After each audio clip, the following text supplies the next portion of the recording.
ladies and gentlemen, go ahead, Shan. I kind of don't even know if I want to say bring it back, but I think it was something that Lady T said, and then I think Jay hit on it. And I think one of the things she was saying was, getting to know other people's cultures, right? The problem with that is there's so many to learn. In Africa there are over 800 languages. So which one do we choose? Or you have Spanish, you have Chinese, you have Japanese. It would be great. Ideally, it would be great to learn everybody. The black one. Ideally, but it's like impossible. It's people who've been in America all their lives and they can't even do English right. So, and while that may be great, in the ideal situation, the people who can will. The people who can't, so, and I think that Jay hit it on the head. You said you're from New York. You were in a place of privilege as far as it pertains to culture. You're able to be around people who speak Spanish often enough to be able to pick up the language and other cultures around. So not everybody. I'm from Alabama. I think my first, I hate to say this, was probably like when I got to Atlanta. What? Seeing somebody who's Spanish or a Mexican, yeah, it's pretty much, and you remember too, we grew up at a time where it wasn't as diverse. There were only certain cities that were truly diverse. Some places like country towns, it was black and white. Maybe some Asians who owned the beauty supply store down the street. So I think we're getting there where people are wanting to, this new generation of people wanting to be more, involved, traveling. This is all new.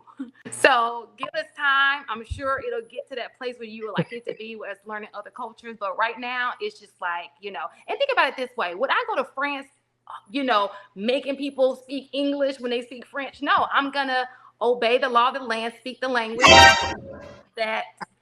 That's all I was saying. I got a question. That's all I was saying. I'm sorry, just real quick. I'm sorry, just respond because she responded to what I was saying. You see how you just said that? Like, that's all I was saying. Oh my God. Look at God. Look at God. Look at God. Be quiet. Of the major languages. You went down. I'm sorry. Go ahead. No, I'm sorry. I got a call that's kind of interrupted. You see how when you were going, you said you could go to France, you'll pick up that language. If it weren't that we were in the age of information where you could learn everything from your phone, then I could understand that argument. Mm-hmm. But when we speak to that, that's just speaking to a generation, say maybe 80s, early 90s. And older that are stuck in our ways and not willing to just do a little bit of work, a little bit of effort. But real quick, my question would be, my question would be, is which one will you choose? Because there's so many. The place that you decide you want to go to. Like, I thought you visit. Since we were in the United States and they're so diverse here, we should learn. You're talking about when you go to another country.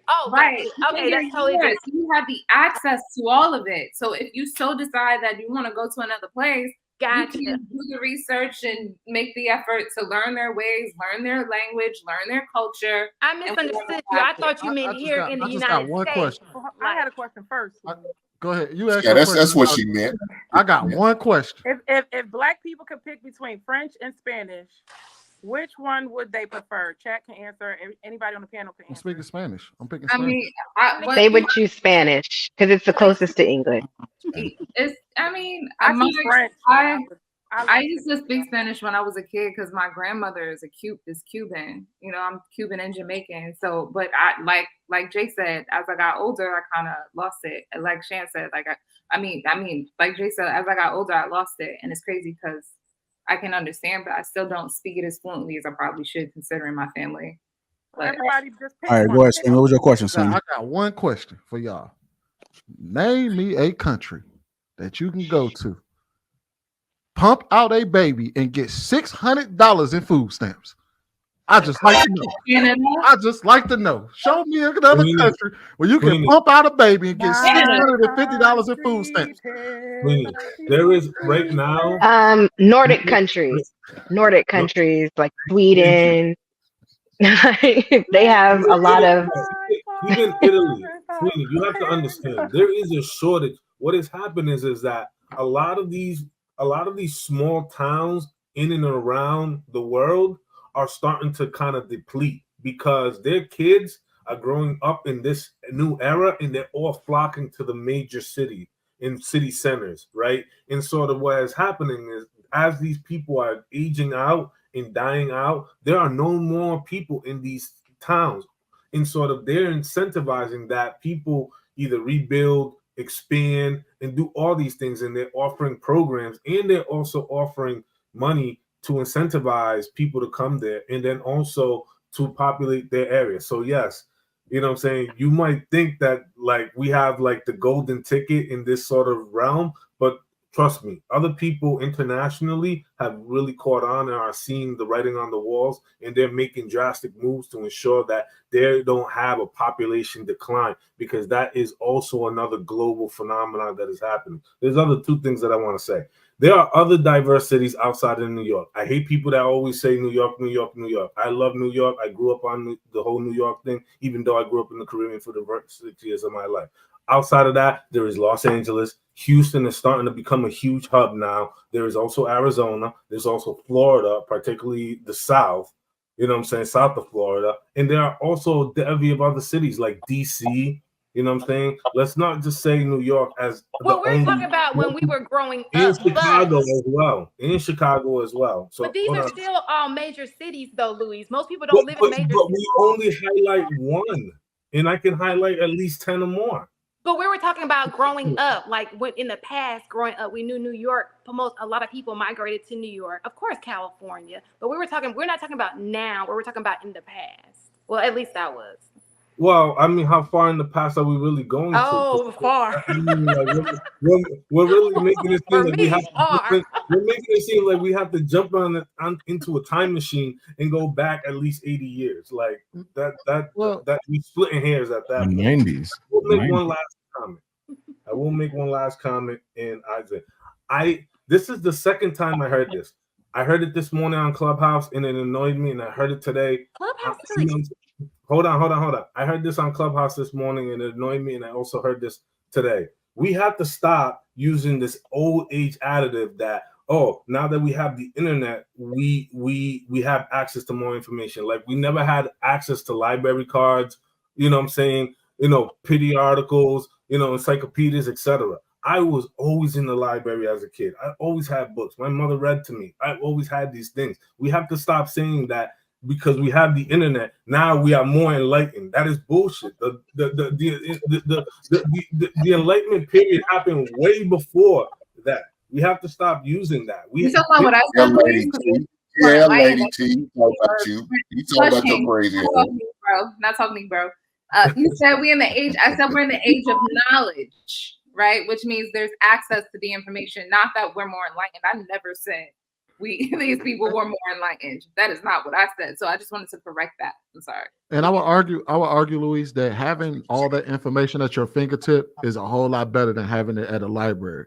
Like I disagree. What?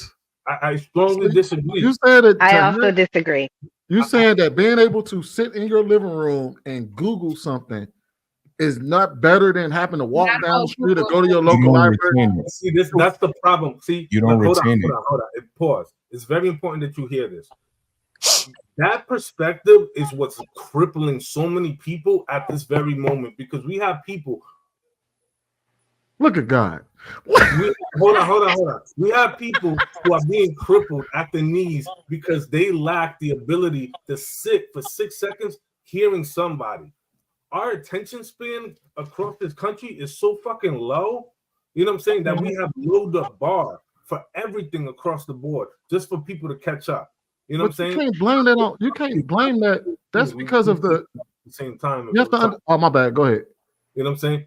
Like, I would argue that being in a space where you could filter what you want to understand, and there being a chronological sort of order to things as you're reading and researching and you're citing stuff, as opposed to things popping up everywhere. People do not know how to compartmentalize information. You know what I'm saying? You're saying like we have all this information, but people don't even have a structure or an order to how to compartmentalize, how to properly do research. But you're arguing the person's psyche versus the access to the information. Are you serious? No. Hold on, wait. I understand. No, I didn't say. I'm saying you're arguing the person's psyche versus the access to the information. I'm saying having that access to the information at your fingertips is far more superior than having to go down to the library or multiple libraries, because a lot of libraries don't have all the information. Now, as far as what you're talking about, as far as the person's psyche to actually want to actually seek out the knowledge, that's different. It doesn't matter whether we have the internet or the library. The person's still not going to look for the information if they don't want to. But I'm not disagreeing with that. Even at that library that might not have that information that you're talking about, that might be at another library. That library has interlibrary privileges, which allows you to get that, which allows you to have that. So does the internet at your fingertips. Sweeney, we're talking about a much more robust approach. You know what I'm saying? We're not reading on old tablets where people just used to carve out all written letters. We're way much more. But again, you're arguing the psyche of the person and not the access to the information. The internet is still far superior to the library as far as access to information. Regardless of the user, the internet is far superior. That's why it progressed to the internet. It started on old tablets, then you progress to written works, and then you progress to it progresses. The internet is a progression; it's not a regression in itself. So why is it that we have a huge problem with financial literacy? Why do you have people who have overburdened on credit cards and overexhausted their resources? What does that have to do? What does that have to do with the internet? Let's get like another perspective. They have access to it. Why they can't self-teach? Because they choose not to. You're arguing. You think those same people chose that the financial literacy was also at the library and they still didn't have it? All right, go ahead, Keita. You want to add on to that? Because I seen you raise your hand once you made that statement. I mean, I agree that it's information overload at this point for people. And so, while it might be more accessible, people are not accessing the information that they necessarily need to be successful. They're using it to keep track of celebrities, to keep track of P. Diddy and what he's doing, and, these kinds of things when, if you really want to advance yourself, it's almost like there's too many distractions, like intermingled with the information that would be most helpful. And so, just physically going to the library, it's just a setting where it puts you in a different mode. You know what I mean? So you're there, you're able to focus, you have to be quiet, it's just different. While you're at home, you have distractions like the TV, plus, like I said, information overload. You have stuff coming from all angles at you. So, I mean, I agree. I think it's great that we have the access that we do have to information. However, I don't really know what the solution would be at this point, because people are not going to go to the library as long as they have their phones. They're not. Yeah, like this is like that girl, like the girl, I put it in a Chica T group and the King Talk group, maybe, when that girl lost her phone. And I was sending it to some people and they were just saying, oh, vacation is over. Yeah, vacation. So I can understand if you got family you got to get in contact with, but other people had phones that was there so she could let her know that she lost her phone, but I don't think it was in her vacation. Maybe she might be able to enjoy it a little bit more instead of being able to vlog it and be so in tune with what's going on with that phone. You don't need the internet. You really don't, not to survive. I know that we just talked about, traveling abroad and everybody wants the internet and they want access to Wi-Fi. You'd be surprised how peaceful you become when you can unplug from the world and just be You can't live without social media is what you're saying. It's not the internet. It's media, internet. Without social media. I said this not once, not twice, not 3 times. I said this 5 times, and I stand 10 toes down on business when I made this claim. If